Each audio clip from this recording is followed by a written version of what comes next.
그리고 논리적 설계 단계에서 수행되는 정규화에 대해서 설명을 드리겠습니다. 정규화는 상당히 중요한 개념입니다. 여기서 다 설명드리진 않을 거고요.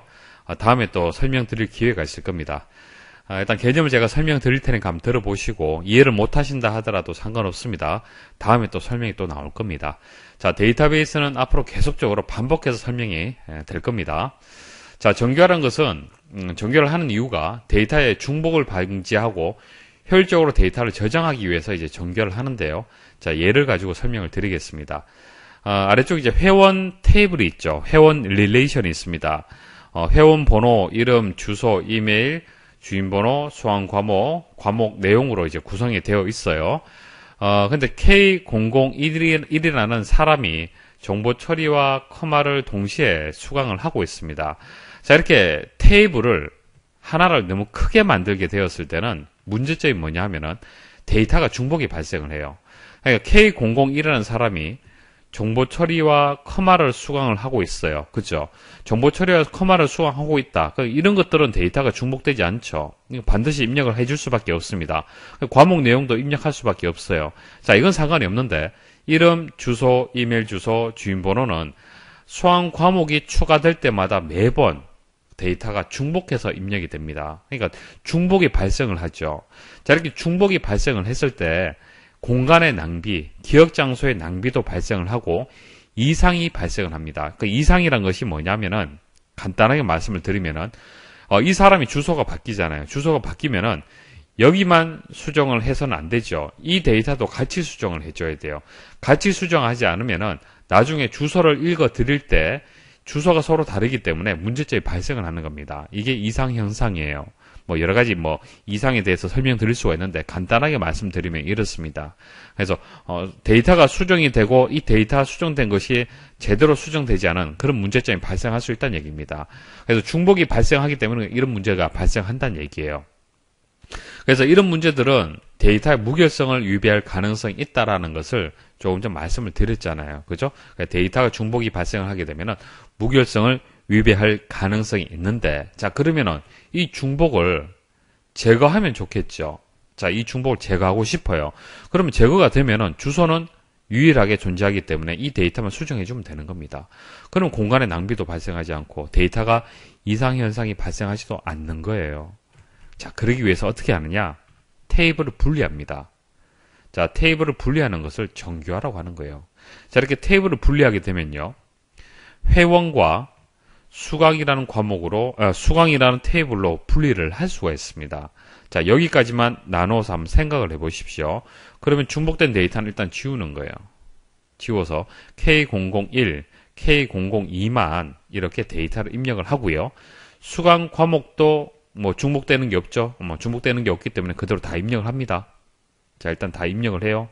자, 입력을 하고, 자, 회원 테이블과 수강 테이블을 이제 의미 있는 연결을 하기 위해서는, 관계 형성을 하기 위해서는, 이제 회원 테이블에 있는 기본 키 값을 여기에다가 한 번 더 입력을 해줍니다. 자, 이걸 외래키라고 합니다. 외래키. 한 번 더 입력을 해줘요.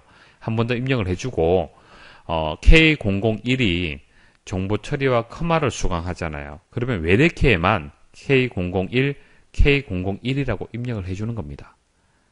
그러면 K001 하게 되면은 이렇게 정보 처리를 수강하고 있고 또 K001 찾게 되면은 커마도 수강하고 있구나. 됐습니까?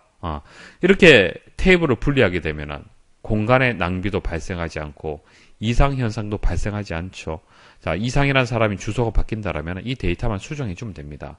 다른 데이터를 수정할 필요가 없습니다. 문제점이 없다는 얘기예요. 자, 이게 정규화의 과정이 되는 겁니다. 자, 정규화 과정은요, 1정규형, 금방 말씀드린 것은 1정규형이 되는 거고요.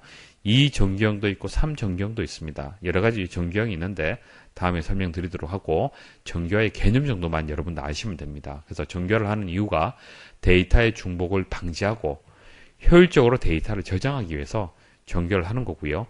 정규화는 테이블을 분리하는 과정이다라고 이해를 하시면 됩니다. 그 중에서 제1정규형을 제가 말씀을 드렸는데 제1정규형은요. 반복되는 속성을 제거한 뒤 모든 속성이 원자 도메인. 자, 원자 도메인은 것은 유일하게 존재하도록 값을 입력하라는 얘기입니다. 하나의 값만 입력을 하라는 얘기예요. 여기는 K001, K001 두 번 들어갔잖아요. 이상이, 서울시 두 번 들어갔잖아요. 이건 원자 도메인이 아닙니다. 원자 도메인은 이와 같이 한 번만 입력되었을 때, 회원 번호가 각각 한 번만 입력되어 있잖아요. 이름이 한 번만 입력이 되었잖아요. 이게 원자 도메인이 되는 겁니다. 물리적 설계 단계 말씀을 드리겠습니다. 자, 물리적 설계 단계는 물리적 구조 데이터를 표현한다.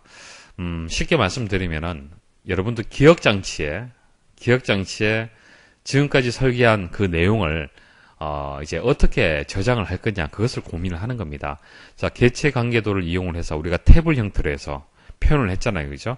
그것을 물리적으로 어떻게 저장을 할 거냐, 그것을 고민하는 단계다. 그렇게 보시면 됩니다. 회원 가입을 하실 때, 자, 아이디는 뭐 8자리로 입력을 하세요. 뭐 영문으로 입력을 하세요. 이렇게 나오고, 그 다음 패스워드는 특수 문자를 포함을 해서 뭐 10자리 이상으로 입력을 하세요. 그렇게 나오고, 자, 이름은 뭐 3자리로 입력을 하세요. 뭐 학년이 있다라면은 숫자로 한 자리로 입력을 하세요. 자, 이런 식으로 데이터를 입력할 때 폼이 있죠. 이런 폼이 있습니다. 자, 이런 폼에 맞도록 데이터를 입력하면은 이것이 데이터베이스에 저장이 됩니다. 그리고 데이터베이스에는 아이디를 받기 위해서 미리 설계를 해두었습니다. 자, 아이디는 문자형으로 해서 8자리로 입력을 받겠다. 그 다음 패스워드는 뭐 문자형으로 해서 10자리로 하겠다. 자, 이름은 문자형으로 3자리로 하겠다. 학년은 숫자형으로 해서 뭐 한 자리로 하겠다. 뭐 이런 식으로 해서 뭐 날짜형도 있을 거고요. 이런 형태로 해서 미리 정의를 해뒀습니다. 자, 이게 물리적 설계 단계라고 보시면 되는 거예요. 그래서 좀 전에 이제 릴레이션 형태로 해서 탭을 형태로 만든 것을 이와 같은 형태로 만드는 겁니다. 그래서 학생의 학번, 속성은 캐릭터, 문자형이 되는 겁니다. 자, 문자형 5자리로 하겠다. 이름은 문자형으로 10자리로 하겠다. 이런 식으로 해서 설계를 하는 겁니다. 이게 물리적 설계 단계가 되는 겁니다. 자, 이렇게 물리적 설계 단계에서 고려할 사항이 몇 가지가 있는데요. 첫 번째는 응답 시간.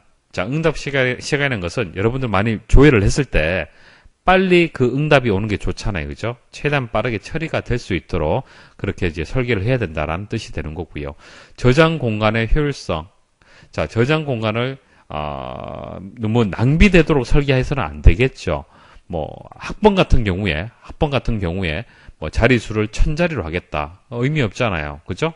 이렇게 설계하면은 저장 공간이 낭비가 발생을 하는 겁니다. 그런 것들도 고민을 해야 되고요.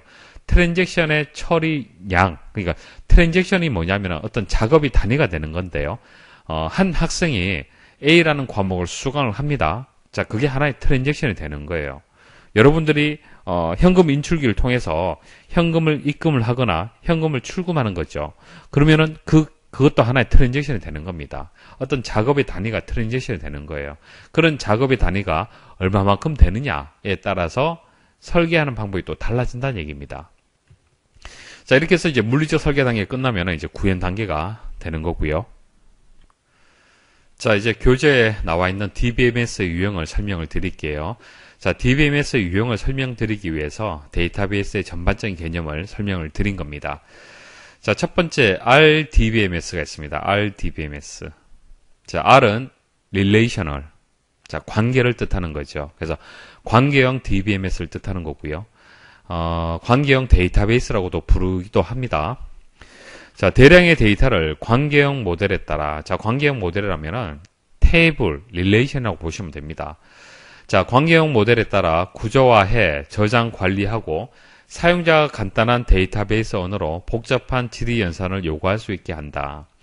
뭐 데이터베이스 언어가 무엇인지, 뭐 지리 연산이 무엇인지는 일단은 모르셔도 됩니다. 그러니까 DBMS에 제공하는 여러 가지 프로그램, 언어들이 있어요. 데이터베이스를 어떤 조회를 한다든지, 생성을 한다든지, 뭐 변경한다든지 그런 작업하기 위해서 제공하기 위한 언어, 프로그램이다. 그렇게 보시면 됩니다. 자, 금융거래, 인사관리, 자산관리 등 기업 업무에 이용되는 데이터들을 체계적으로 저장, 관리하기 위한 시스템이다. 현재 기업들이 가장 많이 이용하고 있는 것이 RDBMS예요. 그러니까 금융거래, 인사관리, 자산관리가 이제 주된 기업 업무들이 될 겁니다. 그래서 이것을 가장 잘 처리할 수 있는 것이 RDBMS가 되는 겁니다. 자, 관계형 데이터베이스의 릴레이션을 계속적으로 제가 설명을 드렸는데 다시 한번 설명을 드리겠습니다. 자, 학생 개체가 있죠. 학생 개체가 있는데 학생 테이블, 그러니까 이제 관계형 데이터베이스 이제 그 이론이 이제 접목되는 논리적 설계 단계에서는 테이블이라고 부르는 겁니다. 개념적 설계 단계에서는 이제 개체라고 부르잖아요. 개체라고 부르는데 논리적 설계 단계에서 RDBMS에 맞도록 설계를 하게 되면은 그때는 테이블이라고 부르는 겁니다. 혹은 릴레이션. 근데 개체, 엔티티와 같은 뜻이죠. 자, 학생 테이블이 있고 학번, 이름, 주소, 성별, 이건 속성이라고 합니다. 속성, 어트리뷰트, 혹은 이게 행이 되고 이게 열이 되잖아요. 그래서 열, 컬럼이라고 부르는 경우도 있습니다. 자, 그러면 속성은 이제 열이 되고 행도 있겠죠. 실제 데이터들. 자, 이런 데이터들은 튜플이라고 합니다. 튜플. 그리고 속성 중에서 유일성을 가지고 있는 고유의 속성을 우리는 주식별자, 기본키, 프라이머리 키라고 부릅니다. 자, 현재 RDBMS를 기업에서 많이 이용을 합니다. 하지만 문제점이 있습니다. 자, 이 문제점이 있어서 다른 이제 DBMS 쪽으로 점차 지금 이동을 하고 있는 중이에요. 기업에서. 자, RDBMS의 문제점 보도록 하겠습니다. 자, 현재까지 주를 이루고 있는 모델이에요. 많이 이용을 하고 있습니다. 많이 이용을 하고 있는 이유는 모델이 간단하고 대규모 정보 처리 능력, 에러 복구, 백업 기능 등 성능이 우수하기 때문에 많이 이용을 하고 있어요. 하지만 복잡한 정보 구조의 모델링이 어려워 비정형 복합 정보를 표현하기가 어렵다. 그러니까 단순한 텍스트, 그러니까 문자형이라든지 숫자형이라든지 뭐 날짜형, 그러니까 예전에 어떤 업무 처리를 하기 위해서 데이터 형식들이 있죠. 이런 것들은 RDBMS가 쉽게 처리가 됩니다. 자, 그런데 현재는 어떻습니까? 비정형 복합 정보들이 많죠. 자, 이것은 정형 데이터가 되는 거고요. 정형 데이터. 근데 비정형 데이터, 소리라든지 음성 이런 것들은 비정형 데이터입니다. 그리고 영상, 자, 이런 것들을 합쳐서 우리는 멀티미디어라고 얘기를 하는 거예요. 이런 멀티미디어 데이터들이 더 많이 생산이 되고 있습니다. 현재는. 그래서 이런 복잡한 정보 구조의 모델링이 어렵다라는 단점이 있어요. 자, 이 단점 때문에 나온 것이 OODBMS라는 것이 나왔습니다. 자, 오브젝트, 객체 지향형의 DBMS가 나왔어요. 객체로서의 모델링과 데이터 생성을 지원하는 DBMS인데 객체에 대한 개념은 다음에 말씀드리도록 할게요. 그러니까 어떤 대상과 데이터, 업무 프로세스를 객체화시킨다라는 이론이 객체 지향 이론이 되는 건데요. 객체라는 개념을 이용하게 되면은 이런 문제점들을 해결을 할 수가 있습니다. 그러니까 비정형 복합 정보의 모델링이 가능하고요. 객체 지향 이론이 부각되고 멀티미디어 데이터가 늘어남에 따라서 점차 주목을 받고 있어요. 그러니까 이런 데이터들도 처리하기 쉽다는 얘기입니다. 자, 기본적인 데이터베이스 기능이 관계형 데이터베이스에 비해서 부족해요. 그러니까 현재 기업에서 ODBMS를 쓰고 싶지만은 객체 지향형의 DBMS를 쓰고 싶지만은 아직까지는 RDBMS의 장점을 따라가기에는 역부족이라는 얘기입니다. 기본적인 기능들이 아직까지는 부족해요. 그리고 표준도 부족합니다. 그러니까 RDBMS가 먼저 이제 모델이 나왔고 그 다음에 이제 나온 거죠. 이 문제점을 해결하기 위해서 나왔기 때문에 최근에 나온 기술입니다. 그래서 아직까지 표준이 부족한 문제점이 있습니다. 자, 이렇게 각 유형별로 해서 장단점이 있습니다. 이 두 개의 장단점을 보완을 해서, 그러니까 장점은 합치고 단점은 줄이는 방식이 ORDBMS가 되는 겁니다. 객체 관계형의 DBMS. 관계형 체계에 새로운 객체 저장 능력을 추가하고 있는 체계로서 관계형과 객체 지향형의 장점을 고루 살린 진보된 방식의 체계이다. 자, 교재에 이렇게 세 가지가 있었죠. 세 가지에 대한 기본적인 개념을 지금 이제 설명을 드린 겁니다. 자, 현재까지 관계형 DBMS가 주를 이루고 있고요. 90년대부터 해서 꾸준히 개발되어 오고 있는 ODBMS는 아직까지 마켓 쉐어가 RDBMS에 비해서 미비한 편입니다. 그러니까 기업에서는 아직까지는 RDBMS를 많이 사용을 하고 있다는 얘기입니다. 그러니까 수요가 RDBMS가 더 많아요.